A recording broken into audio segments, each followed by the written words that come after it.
The Chargers hired Joe Hortiz from the Ravens, and that completely changes the draft strategy on this team. But don't get me wrong, they still have guys in that front office from the Telesco era, like specifically JoJo Wooden. He's out there at the Senior Bowl looking at guys for the Chargers still. Go follow Alex Katzen on Twitter, by the way. And Ed McGuire is still going to be working his contract magic with team-friendly extensions and ripcords. But Joe Hortiz, the new GM, brings the Harbaugh style of football with him. So let's get to know exactly what he is looking for in prospects to get an idea of who the Chargers are targeting.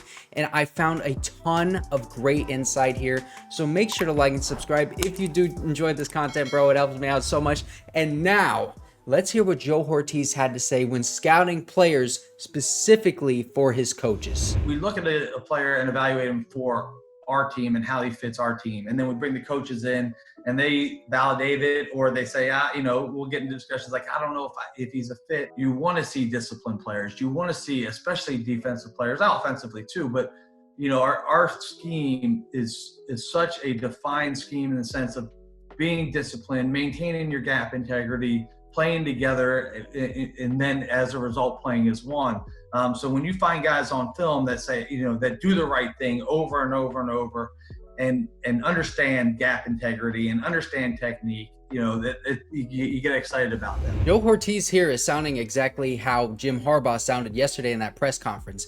Playing together, playing as one, smart football. And what I really like is how he's identifying players in the draft that fit what the coaches want to do, bringing them in for a film session and watching those players together so that they can debate on whether or not it would be a good fit in that scheme. That is the synergy that I want to see with the team, with the front office and the coaching staff. That is a synergy from the top down, which I don't think the Chargers, honestly, I don't think they've had with these past few head coaches because of how many guys get drafted highly and then either don't play for some strange reason or are being utilized in a way that does not take advantage of their strengths. I mean, how many freaking times, bro, did we complain about Brandon Staley misusing players on the team? Like, I'm never going to forget this. J.C. Jackson coming off a season-ending leg injury, and you line him up one-on-one in man coverage against Tyreek Hill with no safety help at all. You do that multiple times in that game. What are you doing? But then you know what is even worse?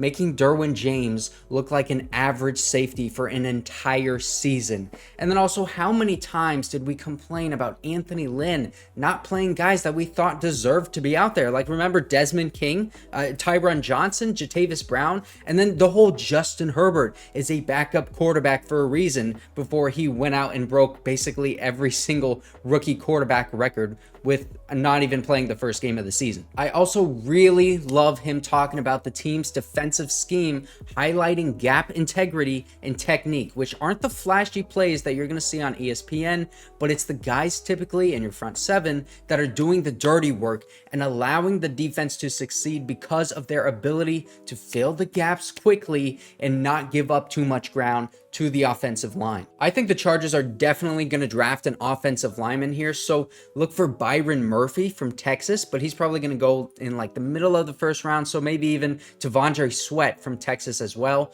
Sweat is a little more raw, but he's a strong three-tech defensive lineman, fills gaps well, and he can tip passes at the line of scrimmage. He blocked a field goal, so he can do that special teams aspect of it, but also he caught a big man touchdown for Texas. And Byron Murhpy, he's more of an undersized, just athletic freak. He can play nose tackle, but you could play that guy anywhere along the defensive line. He's got a really high motor, quick, violent hands.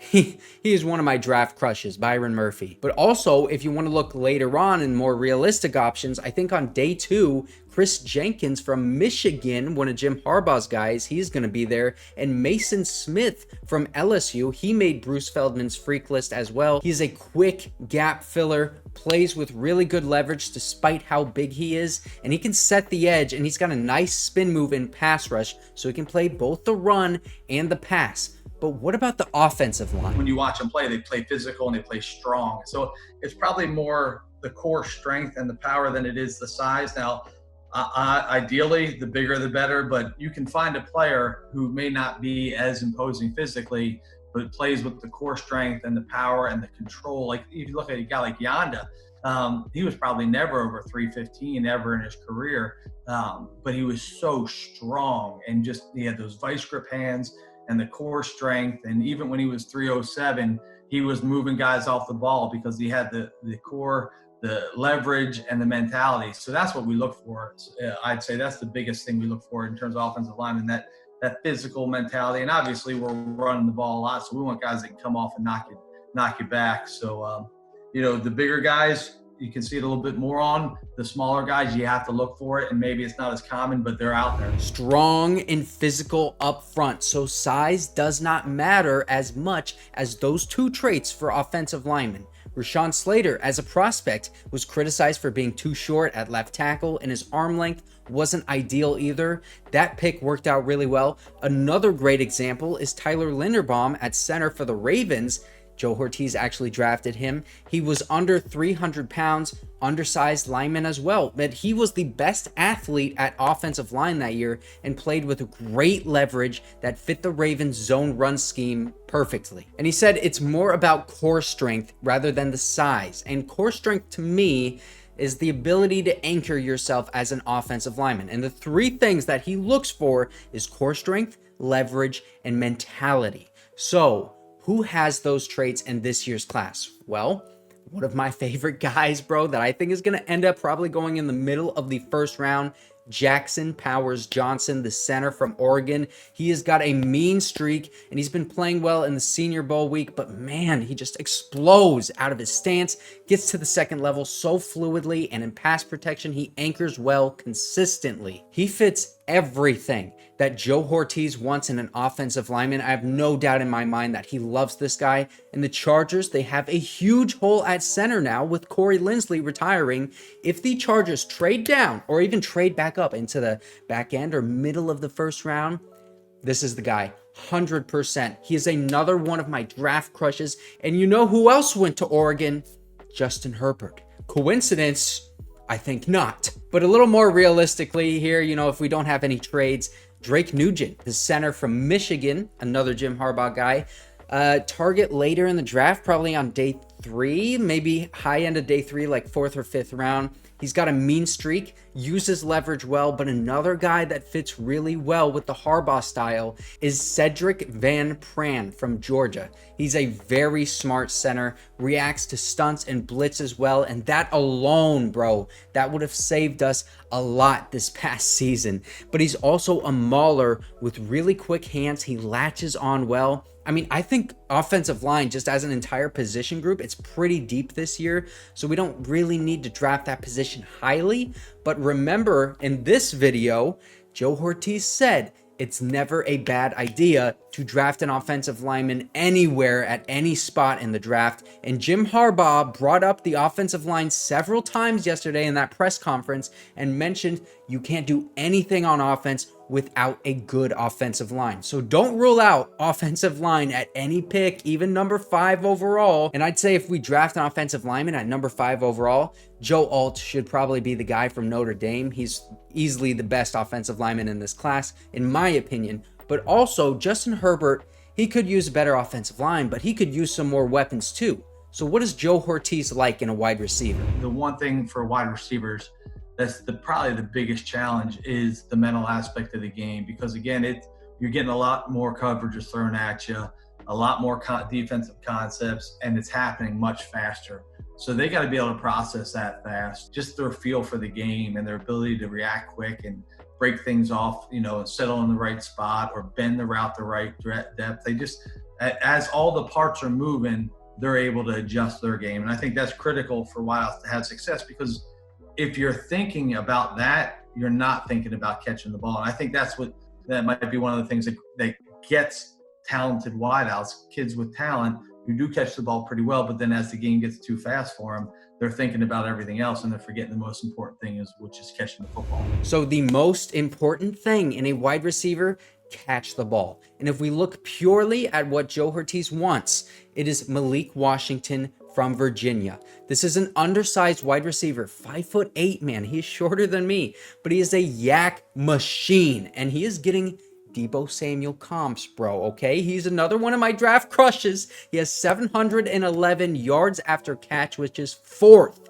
in the FBS this past season. Only had 3 drops on 138 targets. He's a great route runner, finds soft spots in zones often. The only concerns, he just doesn't have that top end speed or the size that you would like in a wide receiver, which remember, that's not an issue for Joe Hortiz, neither the speed or the size. I mean, he has said it himself when talking specifically about wide receivers. But we also know that he values the flexibility to play outside as well as in the slot as a wide receiver and explosiveness. But his biggest need in a wide receiver is reliability and having good knowledge of route spacing and being able to work with the quarterback to find the open spot downfield when the QB is scrambling outside of the pocket, which Justin Herbert is going to be doing at times.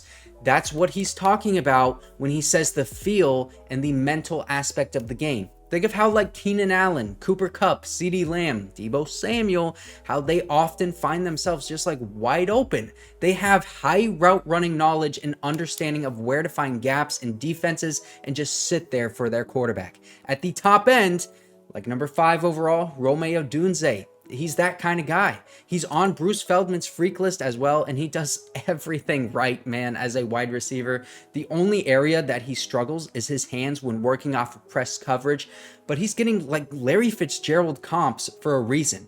I don't think that the Chargers draft wide receiver at number 5 overall, but whoever gets Rome Odunze may be getting the best wide receiver in this draft. And I already talked about how we can presume that Joe Hortiz has Rome Odunze over Malik Nabers in this video. So go ahead and check that out after this one. But also, Roman Wilson on day 2. This one would be a perfect fit, and it is way more realistic. Roman Wilson is another guy on Bruce Feldman's freak list, and he has been dominating at the Senior Bowl in practices this week.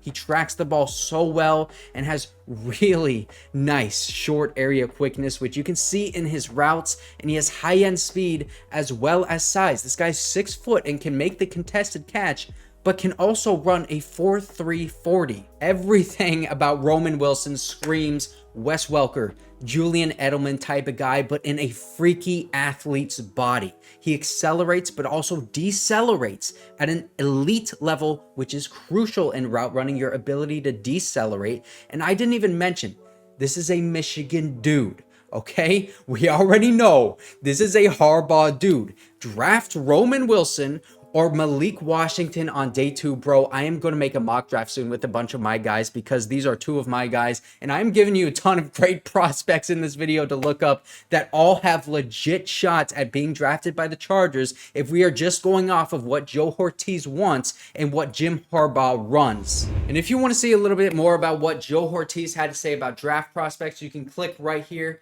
But also, Jim Harbaugh talked to the media yesterday, and you can hear what he had to say right here.